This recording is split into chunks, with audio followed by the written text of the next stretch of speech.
Nature's Archive podcast, a Jumpstart Nature production. Social media often gets a bad rap, but there are corners of these platforms that create community through fun, supportive, and inspiring content. And today's topic is all of that and more. My guests are Rhett Barker and Curtis Sarkin of the incredibly popular Wild Green Memes for Ecological Fiends. If you don't know Wild Green Memes, it's a Facebook group with over 465,000 members, and it's quite possibly the most enjoyable place I've found on social media. Before I go further, yes, today's episode is a little bit different than my typical episodes, but you're still going to learn some fascinating ecology. You'll hear about spiders that keep frogs as pets, a tree that has exploding seed pods, lungless salamanders, and an amazing nomadic steller sea eagle, among others. In case you're wondering what a meme is, well, it's a virally transmitted image embellished with text, usually sharing pointed commentary or humor. So with that out of the way, today Rhett and Curtis discuss how Wild Green Memes came to be and the clever ways that they've managed the group, facilitating its insanely rapid growth while maintaining the group's culture.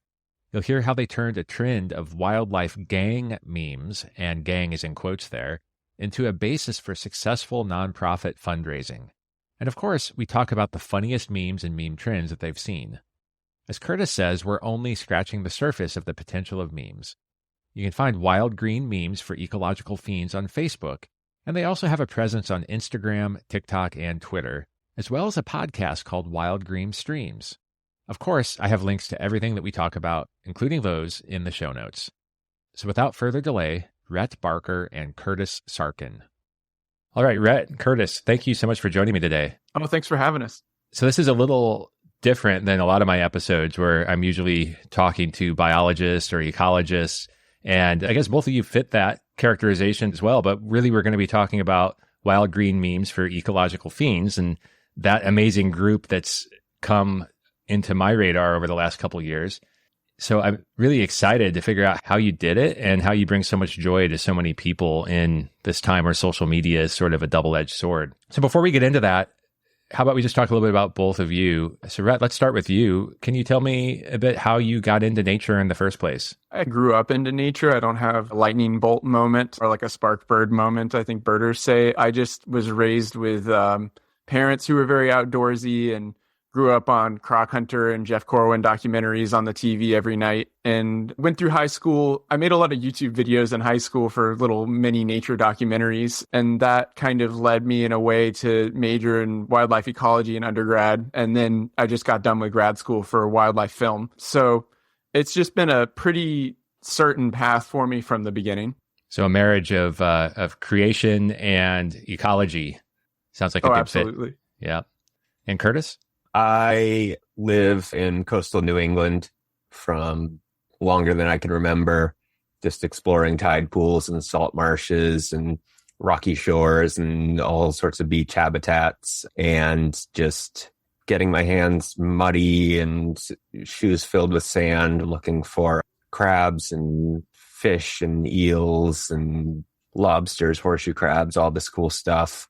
And also live in the range of a lot of vernal pool amphibians. So I got involved with different clubs and nonprofits and different internship programs and volunteer work on whale watches, on monitoring amphibian migrations, and just fell in love with nature. And from longer than I can remember, like my passions have been reptiles and amphibians and marine life, and not a local thing, but just prehistoric life has always fascinated me. It's all igneous rock here, unfortunately. But yeah, I can't pinpoint it. I think a lot of nature people are kind of the same, of just like, I don't know, I like it.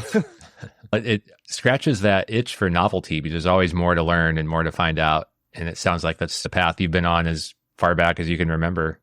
One of the things I like most about nature, like you're saying, is that the closer you look at it, or no matter where you go, there's always something that you've never even considered before. You'll just automatically, almost immediately see something new. We'll get into this later, but I think the main appeal of our Facebook community is that it's not a group about frogs. It's not a group about plants. It's not a group about dinosaurs. It's a group about ecology. So the potential for humor and memes and topics is as diverse as biodiversity itself, and then throw in some abiotic geology and cosmology and fun stuff like that as well. So I feel like that really is part of why the groups worked so well, is the topics are literally limitless. If you were to make a meme about every organism, this group would last billions of years. So let's just jump right in then to the group. When I checked a couple days ago, I saw that the group had 440,000 members, which is just mind-blowing in a number of different ways. One, just for how focused the group is, yet there's such a huge audience out there for this sort of content. Maybe, I guess this is for Rhett. Can you tell me a bit about the origin story and the name? Why this name? I went to undergrad at the University of Florida, and I did their wildlife ecology major. And that's significant to the story because that's where I made my major friend group, which is what the group started with. We just wanted a meme page for ourselves, essentially, to share little goofy memes we were making about wildlife or ecology or school or field work or whatever we happened to be doing at the time. It grew from there just organically, essentially. For a while, it was in an odd way, like a parallel to how I think it must have been when Facebook started, because we would go through waves of new members. We'd be like, oh, look, Cornell just came in, and oh, there's Texas A&M. And we'd go to the different universities that had wildlife departments. And then it started branching out to the same phenomenon, but in France, or the same thing, but in some town in Australia that had a university like Darwin. And then we'd watch the cities, creep up in population within the group that way. Lately, I think we've surpassed that now. We're essentially just the general public that we're reaching now, or the public that's interested in nature. So should I expect a Hollywood documentary or a movie like The Social Media, but specific to wild green memes? As long as it paints us in a good light. I don't think the Social Network made Zuck look that good. I think it's fine as long as my character and every other character in the film is played by a frog. Yeah, I think you're safe in being painted in a good light. So I interrupted you. Go ahead with your train of thought. So anyway, after about a year, there were around 1,000 people in the group, which I thought was an insane number of people, honestly, much surpassing the 40 or so friends and acquaintances I added to it to begin with. And it was in 2018. There was a trend across the whole internet of moth memes. Like, people just for a minute, every picture on the internet was no longer cats like it was in the early meme culture 10 years ago. It was all moths. And we decided to pull a prank on the members of the group.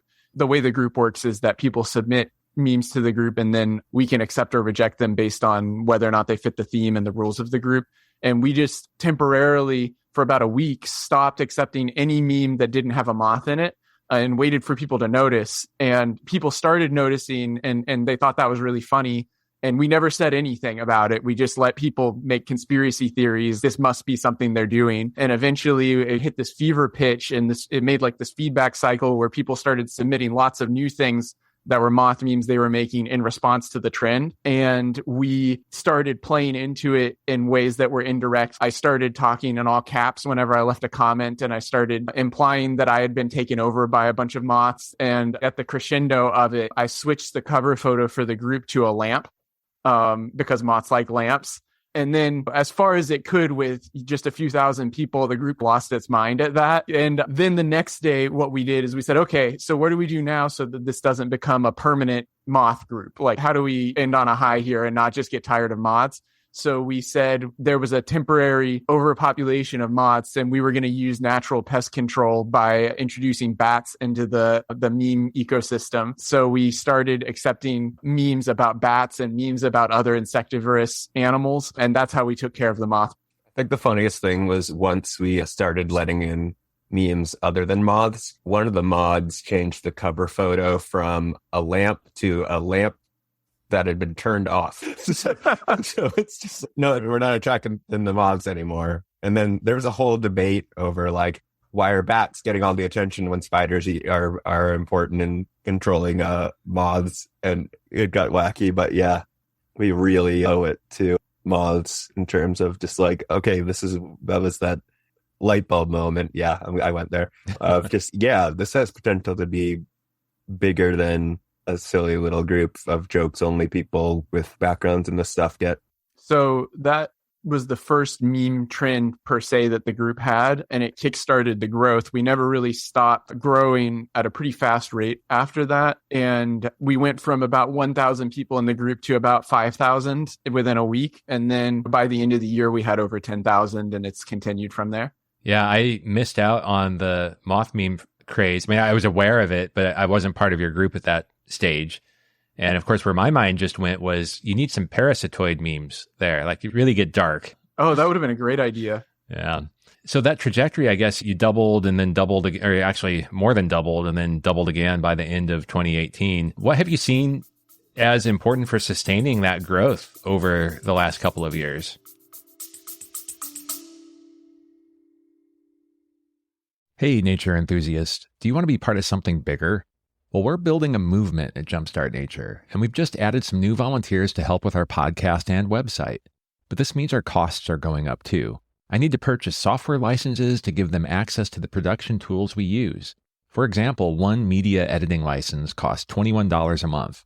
And this is where you come in. Please consider supporting our mission by contributing to Jumpstart Nature through our Patreon or direct contributions, or even purchasing some logo merch. Check out all these options at jumpstartnature.com/donate, also linked in the show notes. Not ready to make a financial contribution? Then please share this episode with 3 friends.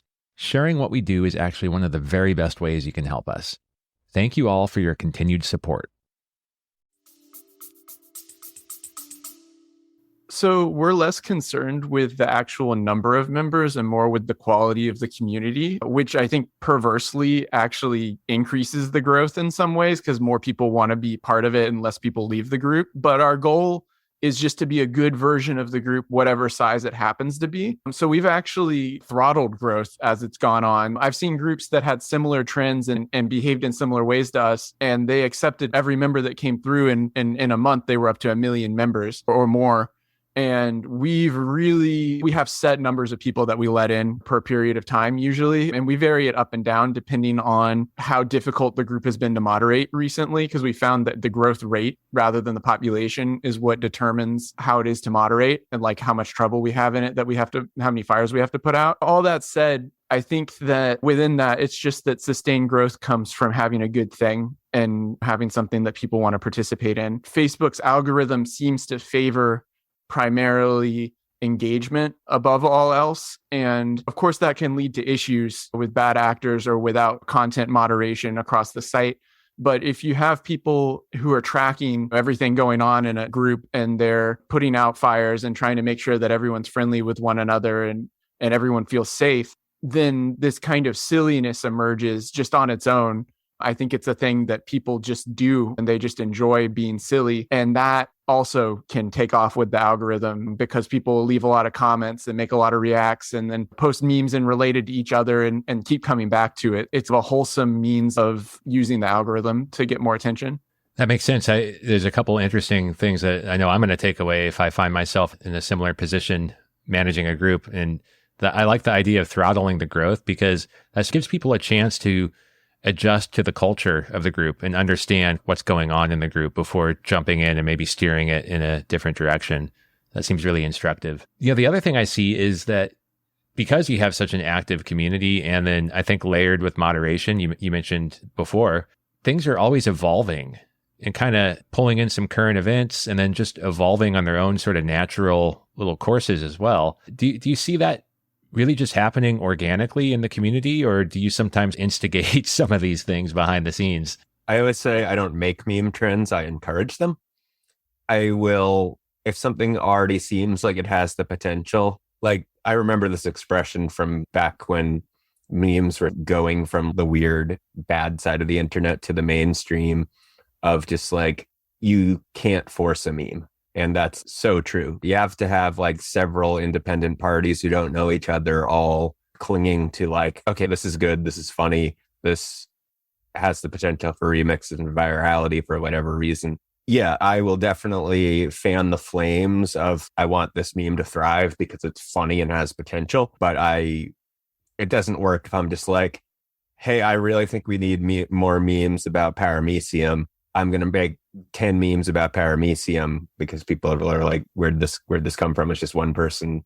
If it's just one person repeatedly posting the same concept, it's not going to catch on. Once, like like I said, you kind of need this zeitgeist, this hive mind, in order for this perfect storm. Yeah, I'll say that I found it completely impossible from the starting point anyway to predict which meme will set off a trend. Like a lot of the time, a meme that I don't even particularly like, that sounds bad, but I'll approve it and I'll be like, okay, this one, few people will like this.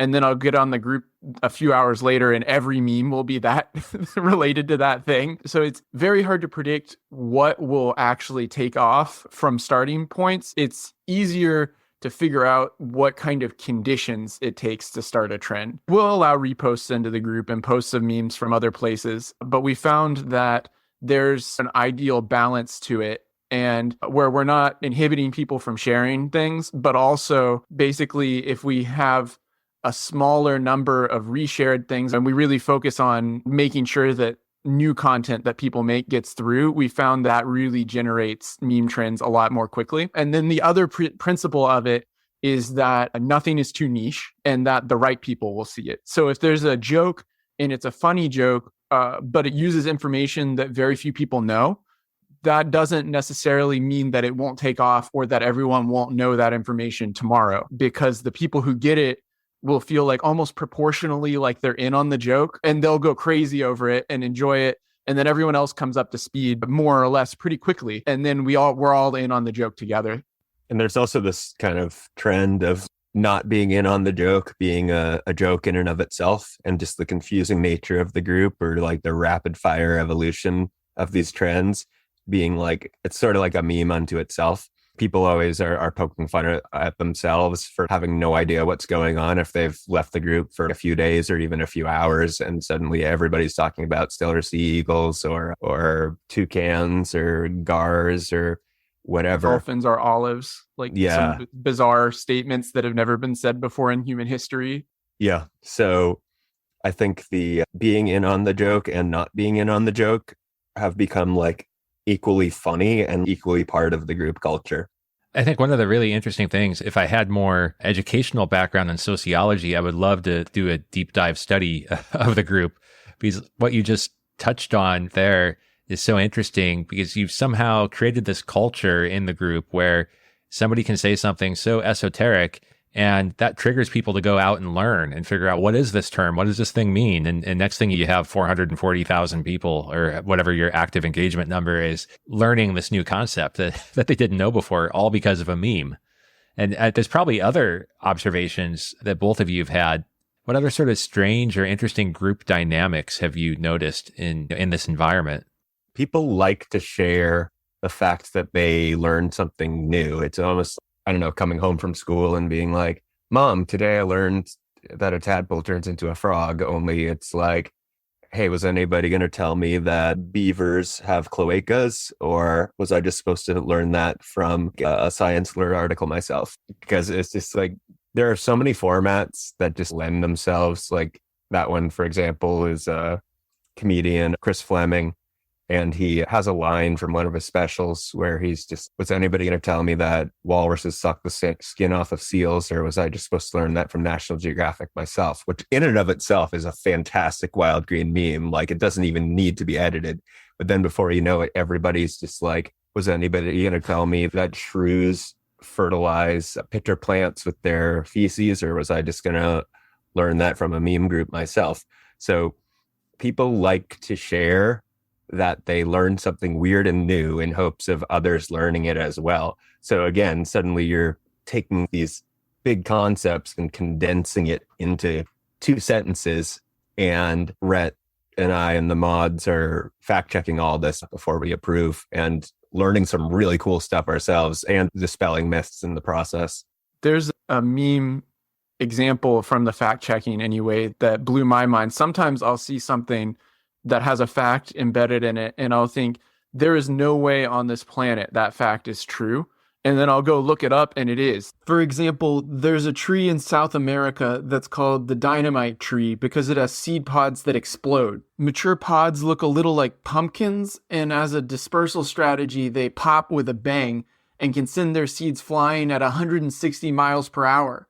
sometimes landing over 100 feet from the tree. And there was a meme about that. And I saw it and I almost turned it down because I just thought turned it it was down made up. several Like, it was times. so absurd. What? I said I turned it down several times because I thought there's no way this is real. Yeah. And then I think Curtis or someone else on the team looked it up and it was real. And it just made my day because it was just something I never would have conceived could be real. And I learned something new about it. But the other one that I just couldn't believe was true was that, and it's three very different areas of the world, in Peru, India, and Sri Lanka. There are large spiders, tarantulas in Peru, and I'm not sure what spider groups they are in Asia, that keep small frogs in their dens as like I believe a means of pest control to keep pests from bothering the tarantulas, and in return the tarantulas don't eat the frogs. So it's basically giant spiders keeping tiny frogs as pets. And I got this meme so many times and I'm like, that cannot be true. That has to just be a picture and somebody edited it in a wacky caption. And no, it's real. The photos of it look wild. It just looks completely fake. And there could be a whole theme of animals farming other animals, I think, like that. And that would be one of the most outlandish ones. Like ants and aphids. Yeah. Mm-hmm. Yeah. Ants and beetles do all kinds of farming. It's almost surprises me when they don't at this point.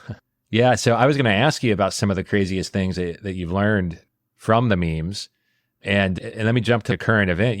Somebody here mentioned the steller sea eagle a few minutes ago. So there's been this steller sea eagle roaming the continent, roaming North America, I should say, just to be specific, seemingly lost. And it's triggered a lot of news stories and, of course, some memes as well. And I'm curious, what have you learned about the steller sea eagle from moderating this group?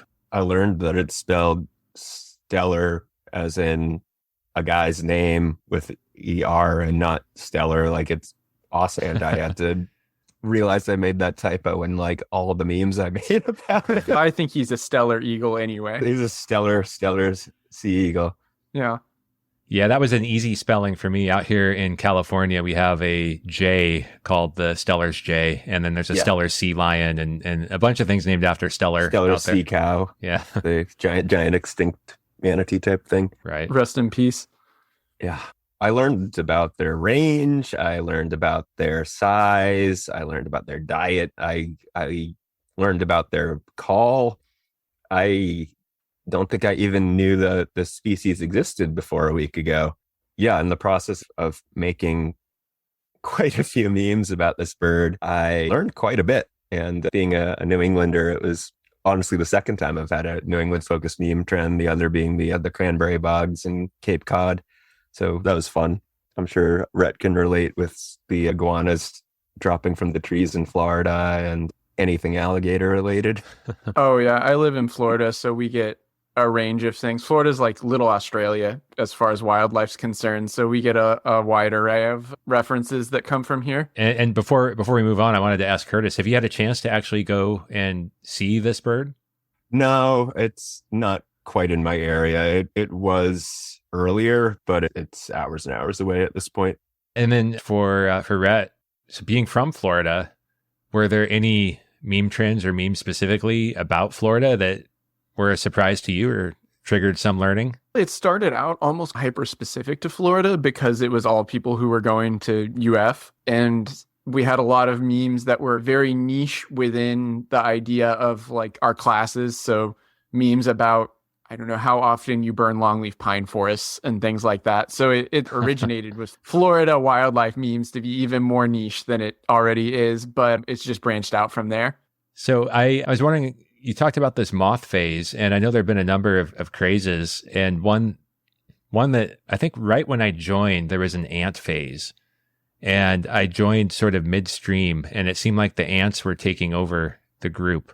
Can you tell me? I never really heard the story. What was happening there? There's this group on Facebook called a group where we all pretend to be ants in an ant colony, and they're independent of us. They're just their own thing, but they grew up on their own early in the pandemic, I think as a hobby for people who were stuck inside mostly, or who were maybe stuck in their yards. And they It's a really funny group. I'm a big fan. It's exactly what its name says. It's a group where there's all these people, 1.8 million people now apparently, and they all pretend that they're ants, and they all type in all caps, and they'll post things like, "Sisters, I have found food," and then they all type "lift" in all caps. The mod team, the founder, I think, refers to themselves as the queen, and everyone's like, "All hail the queen." And they have this prank that they pull across Facebook that they did for a while, where they would go into other groups and they would say they were invading and they were taking over, and then for a little while, all of the comments in this other group would just be nothing but all caps, single exclamation words, as if the ants were speaking. And they would be like, "attack, lift, retreat," and everything like that. And that was a Facebook wide trend that we participated in because it's fun. Did they invade you, or did you say, "Hey, come on over here for a bit"? They invaded us, and I posted some about it as well. Like we participated in the invasion. I think it got to the point where, like, when you're in a group of 1 million people, like, naturally there's going to be a few thousand in every like major meme group as well. So like the ants were coming from inside the group. So I don't know how much was an invasion and how much of it was like they were already in both groups and just are like, I post a picture of a meme about an anteater and they instinctively all go bite, sting, attack. Yeah, it's like I said, you need to somehow find some sociologists to come in and just study this, because I think there are lessons that will reverberate across society that coming from these groups. So you've talked about a few memes that you've learned, and then some of these interesting phases that have happened. Are there any other like favorite or funniest memes that really spring to mind when you think back over the last few years? Yeah, one of mine's my favorites, and this could potentially be a segue into talking about the nonprofit, but I just loved this meme because it was so niche and like an animal that's near and dear to my heart too. There was this trend that predated, I don't know if it predates Wild Green memes, but it didn't originate in Wild Green memes, of gangs, and this idea of making fun of different like niche topics by jokingly insulting another group. Imagine having to cut your paper in a straight line. This post brought to you by Curvy Scissors Gang, or just like these really funny topics that weren't ecological in the originally. I think they might have even been history memes in their infancy. But somebody made one that I loved because it was, again, like the Chris Fleming, the comedian I referenced with the walrus in the National Geographic. It was able to get across this really cool fact in such simple terms, where they posted a picture of a redback salamander. It's the genus is Plethodon. They're a small, completely terrestrial salamander. So they don't have any aquatic stage. Their eggs are laid on the land and they go through the complete metamorphosis in the egg. So rather than a tadpole-like larva, the salamander that emerges from the egg comes out as an adult. I'm not sure if they have gills during the larval stage in the egg, but as an adult, they have no lungs whatsoever. Their skin functions as their respiratory organ entirely. All amphibians breathe through their skin to some extent, in addition to gills or lungs, but the salamander has no lungs at all. And somebody made a meme of the Plethodon salamander, which is one I'd grown up catching since I was a kid, before I even knew like the binomial or anything. And it was just said, imagine needing lungs to breathe. This meme brought to you by Plethodon Gang. That's freaking hilarious. It's so niche. It's such a weird thing to like insult humans or other species over. Look at this guy needing lungs, while at the same time bringing up a really cool fact that there are terrestrial vertebrates that exist without lungs.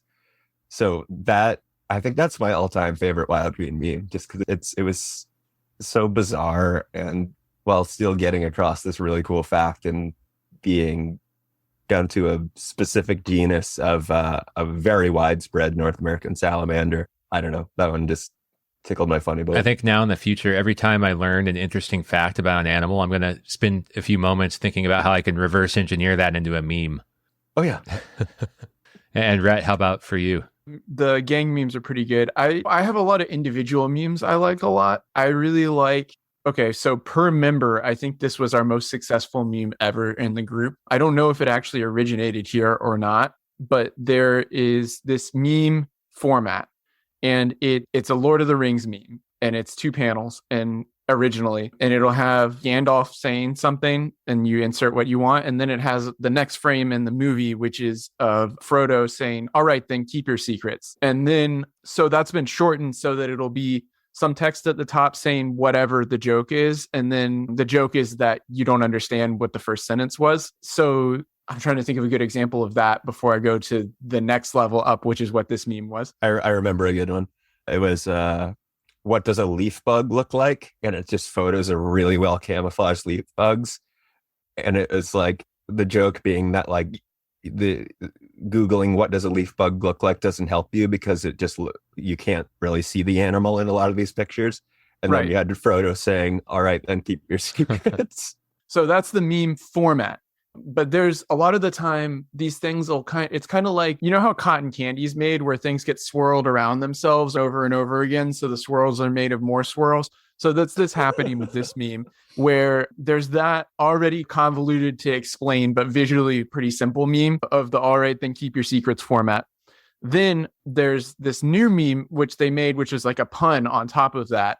And they have, it says, when you find out that most life in the ocean is undiscovered. And then it has a picture of Frodo, except now he's on a coral reef and he has a snorkel and a mask on. And it says, and I have to spell this out for it to make sense. It's a very visual joke, which is a bad choice for a podcast. But it says, all right, then keep your secrets, like SEA and then space CRITS.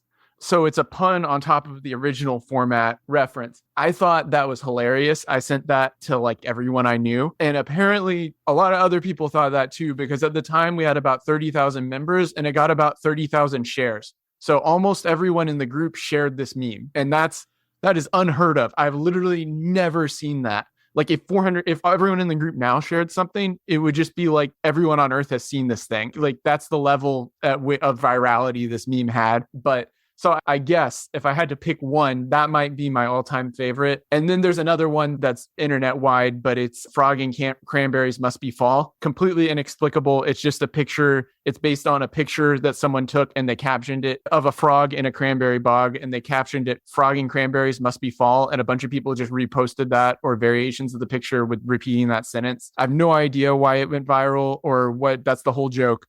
It's just an odd phrasing of something. But that thing was really funny as well. And that also went pretty viral. Seems to come back, I think, every fall. There's a theme, a variation on that theme. It's the only annual meme.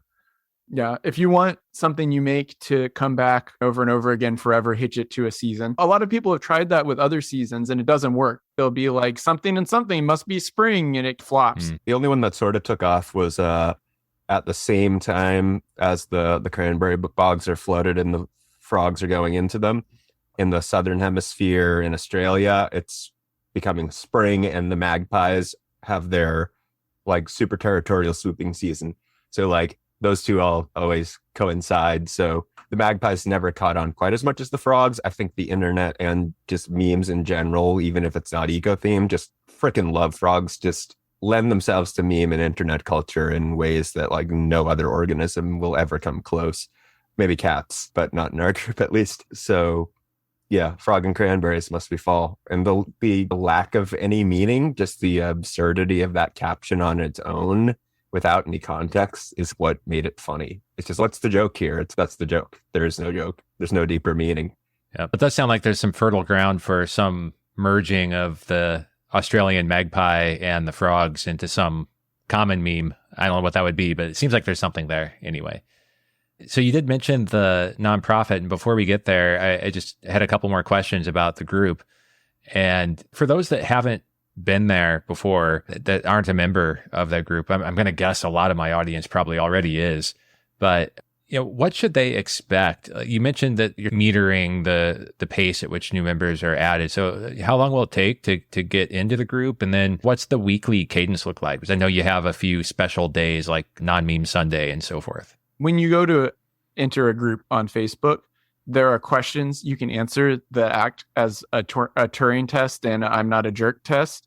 If you answer all of those questions, you'll get in very quickly right now. If you don't answer them, you might not get in at all, because that's the way that we throttle it, that we regulate the growth rate, is that we select for people who will answer those questions. And I think that also increases the odds that people will actually be engaged with the group. And Facebook restructured groups now where anyone can join.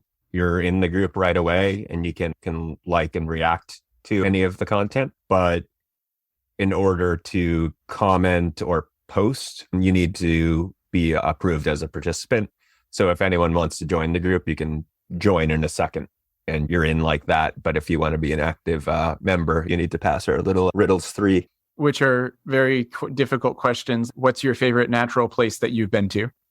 Or explain one of our rules to us so we know you understand. Here I am again, just thinking about how interesting it's probably just to see what the favorite natural places are. There's probably lots of interesting answers to the questions. And I started a little tiny group called Backyard Wildlife at the start of the pandemic, just as a place where people who were stuck at home could go share what they're finding in their own backyards. In retrospect, I should have asked more interesting questions for group admissions, because then I could have learned at the same time.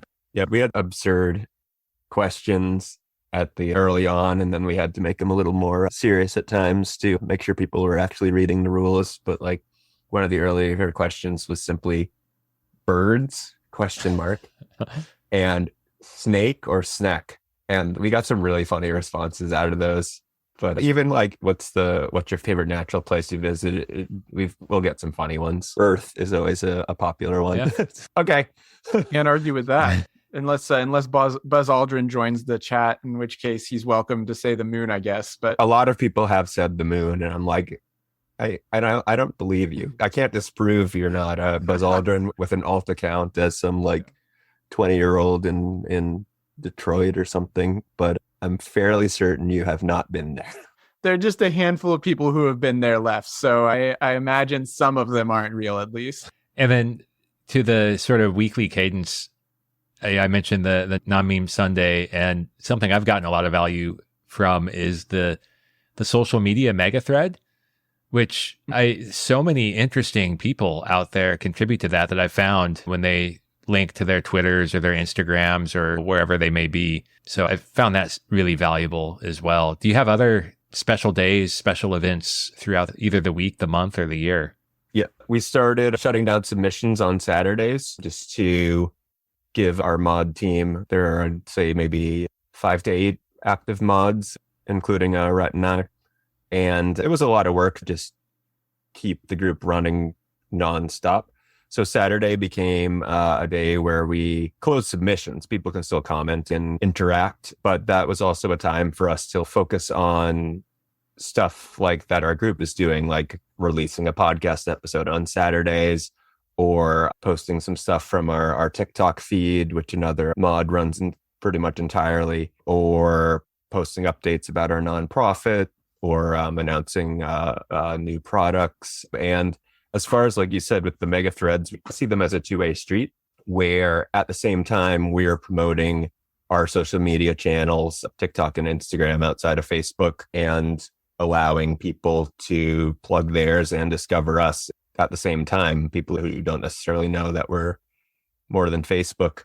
And another thing we do on Saturday is a merchandise mega thread, because we never wanted the group to feel spammy, either from us or from other artists or designers or all that. So limiting merchandise and sales to a weekly spot, which allows people to see our stuff that we sell through our Patreon and storefront that we're working on for summer or so.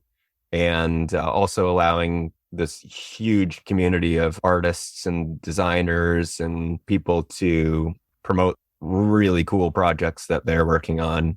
The function of the mega threads is really twofold. One, it's to, like Curtis was saying, it's to prevent the group from being overwhelmed by one particular kind of content, especially self-promotional content, while letting people share their cool projects. Because I would love to just have that be unrestricted. It's just that it's hard to balance on its own. But the second function of it is that I think that the mega threads actually boost how much people's projects and craft things they're selling and Instagrams and everything. I think it actually makes them get seen more, because it gives people one centralized place to go look for them, especially when they're already interested in finding new people or finding a new design on Etsy or what have you. It's almost like a mini group within the group that happens every few weeks or every week, depending on which mega thread it is. Yeah, it feels like a stroke of genius to me to set it up that way. The combination of the moderation, but then giving people that outlet to share and discover is so simple, yet seems to be so effective. A lot of the ideas and how we run the group are born out of spending too much time on Reddit and seeing what works and what doesn't in subreddits and in that platform. A lot of it translates very cleanly over to Facebook.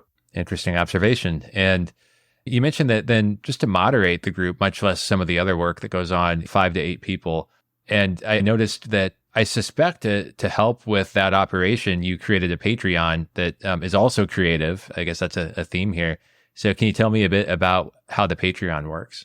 So we have all kinds of projects and they take a lot of time and sometimes resources on our part. The group is the biggest project just because of the sheer number of people in it. And it's gotten to a point where it basically is a part-time job for each of us to run the group and to run all these, the Instagram, the TikTok, even the Patreon itself has little gift rewards and silly postcards we send out. So in order to allow us to do that, basically we had to figure out some kind of way to pay people for their work. And Patreon is a really cool platform. It's one of my favorite things on the internet because it's an alternative to advertising that doesn't restrict content. So basically the old model, there are 2 old models for how you would distribute and fund like a media company. And one of those is you'd sell a bunch of ads and put them all in it, or you'd sell like classifieds in the newspaper, for example. That's still how Facebook works. That's the model that newspapers have been struggling to find an alternative to, essentially. The other model that used to happen a lot was subscriptions. And I know a lot of media companies did both and have done both, some version of these.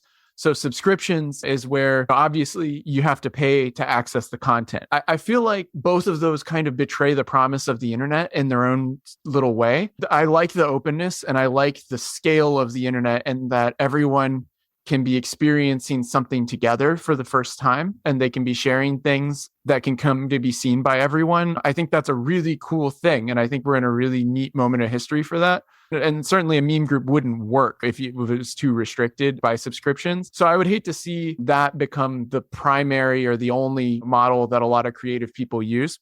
On the other hand, I think that there are a lot of problems that everyone's always talking about with the ad model that are coming up and are just blatantly obvious across social media now, between having to maximize for engagement and issues of just how many people you have to reach before an ad becomes valuable. It keeps going on from there. So Patreon is cool because it's an optional subscription. So everyone can access it if they want. But if people like what you're making, a lot of the time they'll go subscribe to you to help support you to make more of it or to expand the projects you're doing, or just to tell you you're doing a good job. They'll throw you like $1 a month. And with enough people, that turns into enough to support creators doing all kinds of things. So we have a Patreon that helps us make all of our different series on TikTok, and we're coming to YouTube soon. And primarily right now helps us run the group and also lets us throw a little bit of money to conservation causes we care about directly from what we're getting.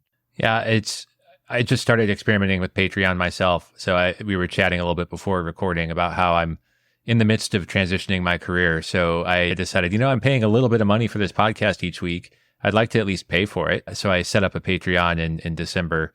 And so far, I haven't really pushed it, but I've been happy with how it works and the utility of it. And yeah, with a little creativity, like with the type of creativity that you and Curtis and your team have, I can see that being a really valuable way to help you continue to grow. Our model is none of the content will ever be Patreon exclusive, but you might be able to see some of it early. So with our own podcast, which we're in the process of revamping for the summer, and with our YouTube projects, you'll be able to see those first as a Patreon subscriber before they go public. And then the other main rewards are gifts in the mail. So depending on which tier you choose, you'll either get 1 or 2 different stickers or magnets. We're working on iron-on patches down the line. I know that's been something people have been asking for quite some time. So we're excited to roll those out late spring or so. But yeah, so just a fun little gift for an exchange for people supporting us. And we try to keep them trendy. We have a Stellar Sea Eagle sticker for this month's reward. and try to keep them something that is thematically relevant.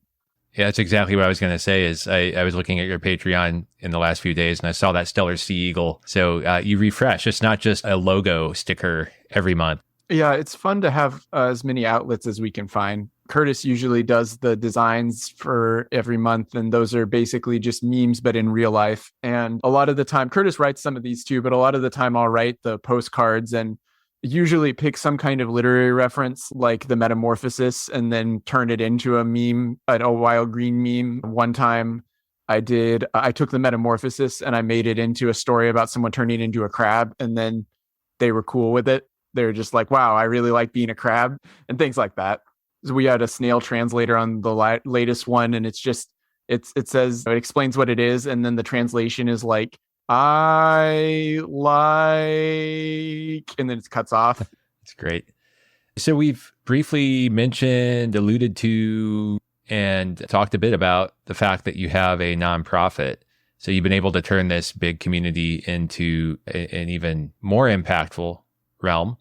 So can you tell me about what the nonprofit is and what you're focusing on with it? Like all our projects, the nonprofit is one more thing that's grown and evolved over time with the group. It started out pretty early on. It was just after moth memes. There's a nature preserve near Gainesville that had run on hard times, not through any faults of their own. And they were just having a temporary budget crisis and didn't need that much money, but like it really needed to fill a gap. So I came up with this fundraiser idea to get the group to raise money to fill in that gap. And what we did is we took the gang memes that Curtis was talking about, and wildlife people have a lot of rivalries, especially the more similar you are to another group of wildlife people, the stronger the rivalry, it seems like. Herpers, so reptile and amphibian enthusiasts, have a strong rivalry with birders. They like to make fun of each other for liking, their respective group, and usually in a lighthearted way. But so I came up with the idea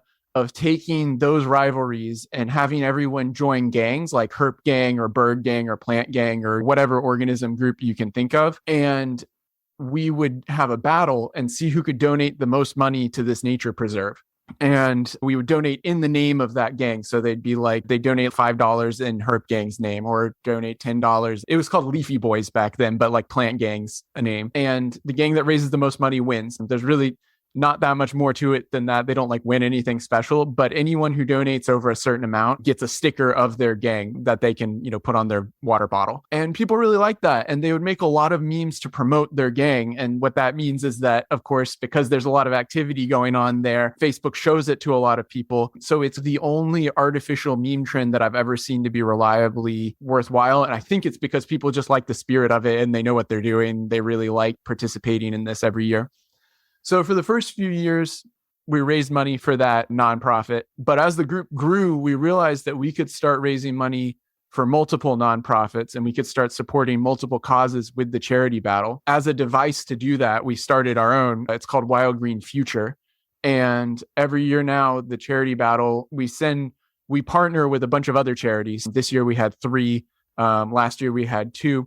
And we'll raise money for basically whatever they need. If they need staff, if they need a new boat was something that someone asked us for this year. If they need money to fund like a Brazil nut tree germination program or a mussel introduction program, whatever it is, we'll build that into our goals and raise money for them through this charity. Yeah, and it just ended, I think, for this year. So it typically runs like November, December? Yeah, it varies a little bit based on our availability because it's a very intense experience from the moderating side to run, especially with having to. So people create gangs throughout the battle and we have to keep making new stickers for them, which takes time, and launching them. So we plan it based around when we're free. And it's always either in October, November, or December. We did it for 2 weeks the last few years. We're actually going to do it for just one hectic week this year, I think. And I don't expect that to actually hurt the fundraiser at all, but it'll keep the hype up for the entire time. If anything, it might increase the funding because people get tired of trends. But even if it's for an amazing cause, it basically memes have a shelf life of 3 to 5 days. It's a lot of fun to observe, at least from my opinion, because like with all the gang memes you were talking about, you see that same dynamic sort of sprout up in all these different ways. I didn't look before this recording to see how many different gangs you had as part of this fundraiser this year. It would have had to have been at least 20 or 18. Okay. 18. Yeah. Yeah, and we had to limit it this time because I think we had 110 gangs last year, and it ended up being slightly chaotic as far as the sticker design and sticker mailing front. So last year, because of the pandemic, I had to mail all the stickers basically on my own. And we had 21,000 stickers worth of donations from that year. So personally, I mailed about 21,000 stickers across all the people who donated. And that took a lot of work. So part of it was that when you have a lot of gangs, a lot of them only sold a couple stickers, or a lot of people only donated for that gang a few times. And that would, in a weird way, it would like exponentially increase the difficulty of mailing them, because like the combinations would take a long time to do. So we lowered the total number of gangs this year. Yet still doubled our charity income? More than doubled. Yeah, more than doubled it. We raised it was in the 70,000 range in 2020's charity battle. And it was well over $160,000 this time. That's amazing. Yeah, our first year didn't even come to $2,000, but we were incredibly pleased at the time. That was before we were an official nonprofit, just raising directly for the Tortoise Preserve in Florida. But that was our first of 4 fundraisers. So we're extremely excited to put this money towards some amazing causes and to see what we're capable of in years to come. Before we wrap up today, do you have any other projects or anything else? Any other online presences that you want to promote or point people at?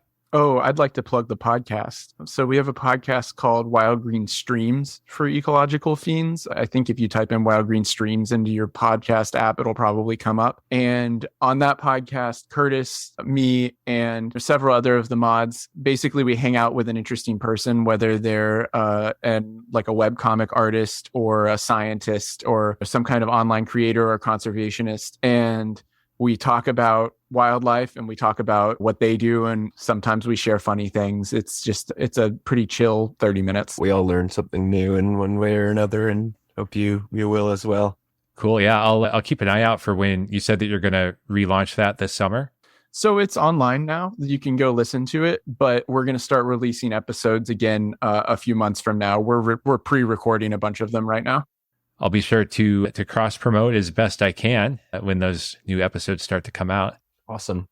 We call it cross pollination. Yeah, that's better. Anything else you'd like to say then before we close it out for today? Thanks for having us on. This was cool. Always fun to talk about our work, and glad you chose non-traditional guests, because it's cool to see people treating online communities and internet pop culture as these important things and not just jokes. The jokes are great, don't get me wrong, but the potential of memes is just, I feel like we're just scratching the surface right now, and people are still trying to find that sweet spot between being advertising and spammy with it and in ways that are backfiring, like brand Twitter to some extent, and then just organically going with the flow of what people actually want to get out of memes in ways that are making cool impacts. I think on that note, that humor is a door if you're trying to communicate something to people, especially in wildlife. I think a lot of, and this is said lovingly, I think a lot of wildlife and conservation media is a little bit preachy and a little bit doom and gloom. And I think that it's effective to an extent. It's gotten us this far, but it's not enough. And we need to try a lot of other strategies to reach more people and to effectively conserve our natural resources and become sustainable on this planet. And I think that having lighthearted and silly conversations and making things and participating in a community as you go is one of the best ways I can think of to do that.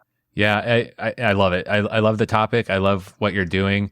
It's a little corner of the internet that's safe and fun to go to, and you walk away with a new appreciation for ecology, for wildlife. And this is also the space that I'm really focusing on as well, like trying to find new ways, better ways to connect with people and get people to care about some of these things. So awesome work. And I've really enjoyed the conversation today. Thank you so much for making the time. I know you're both incredibly busy. Thanks again. Thanks for having us on, Michael. Yeah, this was a lot of fun. Thanks, Michael. Thanks for sticking through the entire episode. If you made it this far, I hope that it means that you enjoyed it. If so, please spread the word and share this episode with 3 friends or groups that you think would enjoy it too. As for today's episode, let me know. Did I miss anything? Was there a topic I should have covered? Let me know at podcast@jumpstartnature.com or DM me on any of my social accounts. I'll do my best to answer your questions. You can find me at Nature's Archive, one word, on Instagram, Facebook, and Twitter. I also share photography, nature stories, and much more on those accounts, so you can follow just to stay in touch, too. And despite being called crazy by numerous friends and colleagues, last year I left my tech career behind to start Jumpstart Nature, which Nature's Archive is now part of. For the sake of myself, my family, and the planet, I need to make this work. So please also consider becoming a patron at patreon.com/jumpstartnature. I offer some exclusive content and perks, and you can start donations as low as $4 a month. Lastly, please also check out our latest creation. It's the Jumpstart Nature podcast. We just completed our pilot season, where each episode reveals an unseen, surprising, or misunderstood nature topic with the help of experts and our host, Griff Griffith. It's entertaining and inspiring, and even reached number 3 on the Apple Nature podcast charts. There's much more on our roadmap, but we need your support, so check out jumpstartnature.com for more details. Thank you.